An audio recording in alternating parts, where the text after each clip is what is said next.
Proverbs 25:1 through 26:28. Devotional focus verse.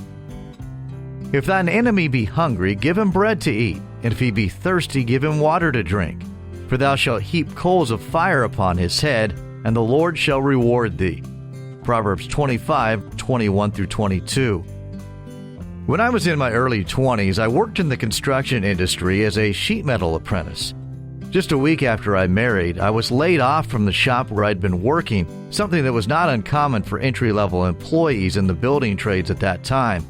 This was stressful, of course, but after a few uncertain weeks, I was relieved to be summoned to work at a local fabrication shop. There I learned my assignment was to assist a guy named Larry in the most undesirable task in the entire shop. It was a dirty and strenuous job, and to make matters worse, Larry took exception to the fact that I was a Christian. His harassment began with unkind verbal innuendos. Soon these became cruel and mocking remarks, often made in the presence of others.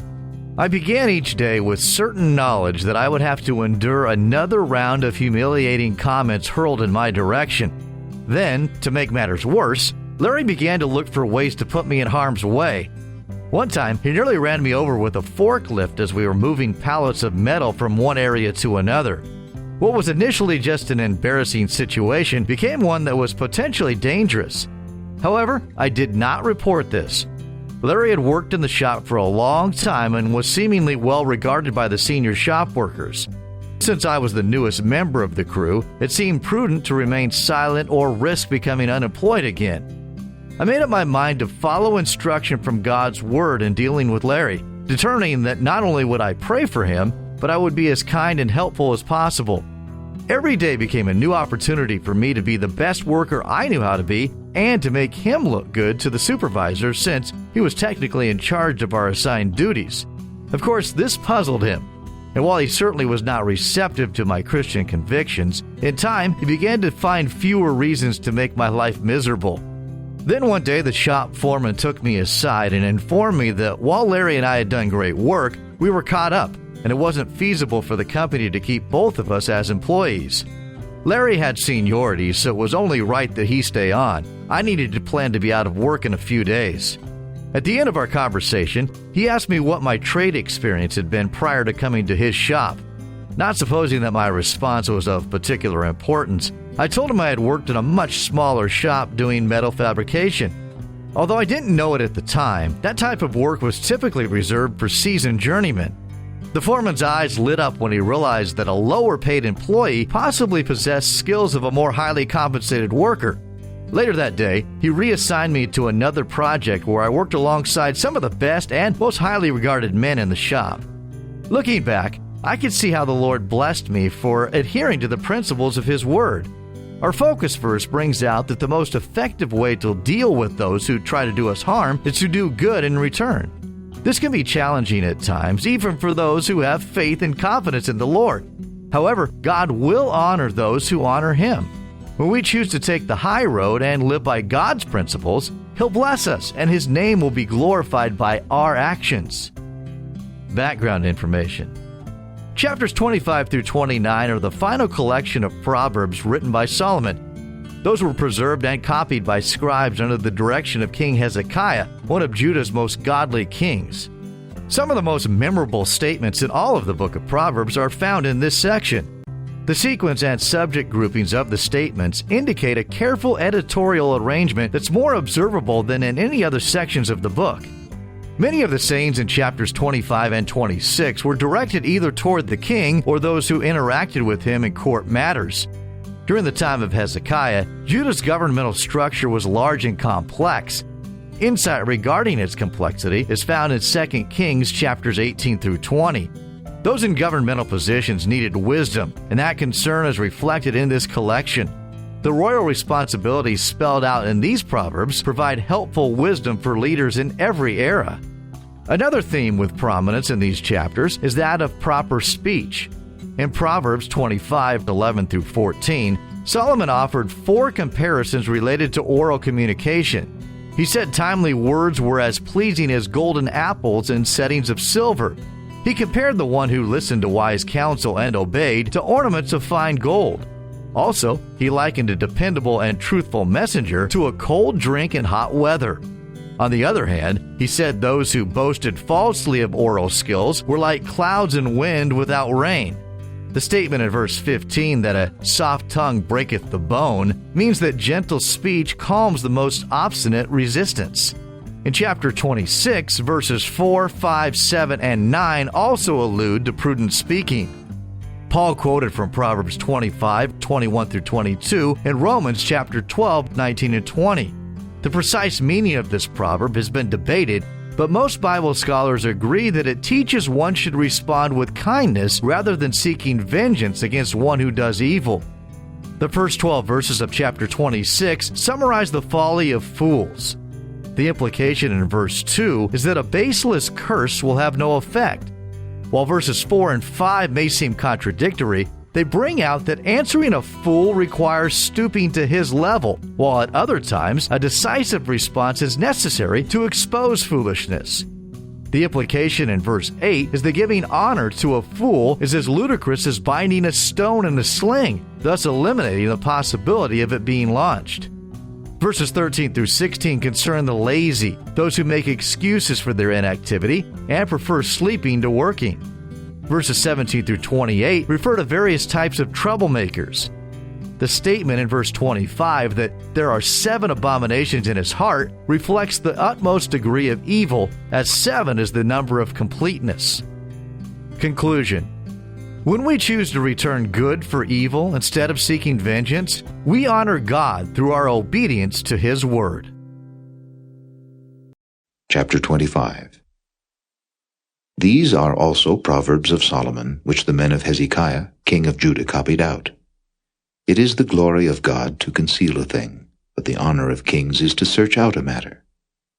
The heaven for height, and the earth for depth, and the heart of kings is unsearchable. Take away the dross from the silver, and there shall come forth a vessel for the finer.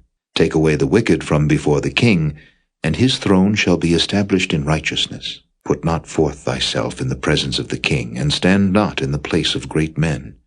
For better it is that it be said unto thee, Come up hither, than that thou shouldest be put lower in the presence of the prince, whom thine eyes have seen. Go not forth hastily to strive, lest thou know not what to do in the end thereof, when thy neighbor hath put thee to shame.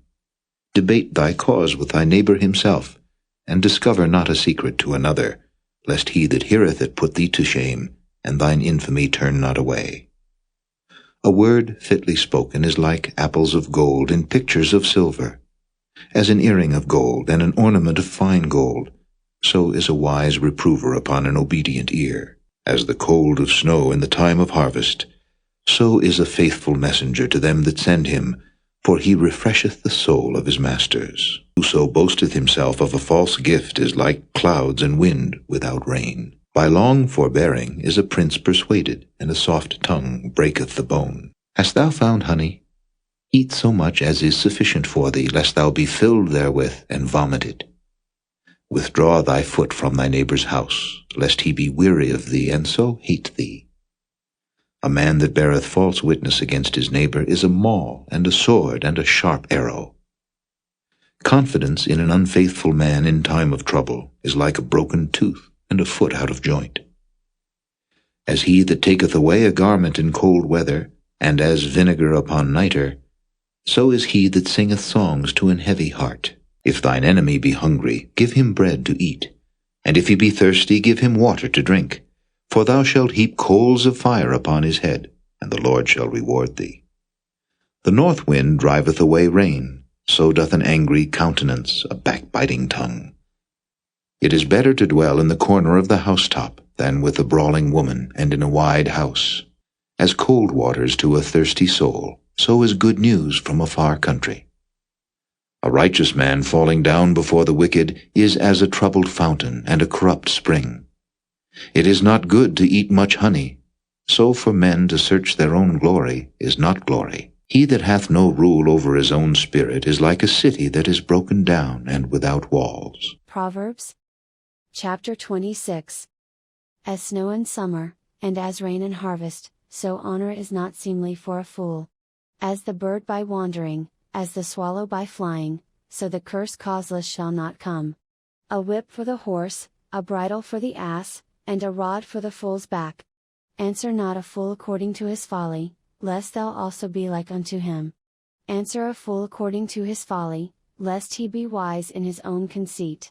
He that sendeth a message by the hand of a fool cutteth off the feet, and drinketh damage. The legs of the lame are not equal, so is a parable in the mouth of fools. As he that bindeth a stone in a sling, so is he that giveth honor to a fool. As a thorn goeth up into the hand of a drunkard, so is a parable in the mouths of fools. The great God that formed all things both rewardeth the fool, and rewardeth transgressors. As a dog returneth to his vomit, so a fool returneth to his folly. Seest thou a man wise in his own conceit? There is more hope of a fool than of him. The slothful man saith, There is a lion in the way, a lion is in the streets. As the door turneth upon his hinges, so doth the slothful upon his bed. The slothful hideth his hand in his bosom, it grieveth him to bring it again to his mouth. The sluggard is wiser in his own conceit than 7 men that can render a reason. He that passeth by, and meddleth with strife belonging not to him, is like one that taketh a dog by the ears. As a madman who casteth firebrands, arrows, and death. So is the man that deceiveth his neighbor, and saith, Am not I in sport? Where no wood is, there the fire goeth out, so where there is no talebearer, the strife ceaseth. As coals are to burning coals, and wood to fire, so is a contentious man to kindle strife. The words of a talebearer are as wounds, and they go down into the innermost parts of the belly. Burning lips and a wicked heart are like a potsherd covered with silver dross. He that hateth dissembleth with his lips, and layeth up deceit within him. When he speaketh fair, believe him not, for there are 7 abominations in his heart. Whose hatred is covered by deceit, his wickedness shall be showed before the whole congregation. Whoso diggeth a pit shall fall therein, and he that rolleth a stone, it will return upon him.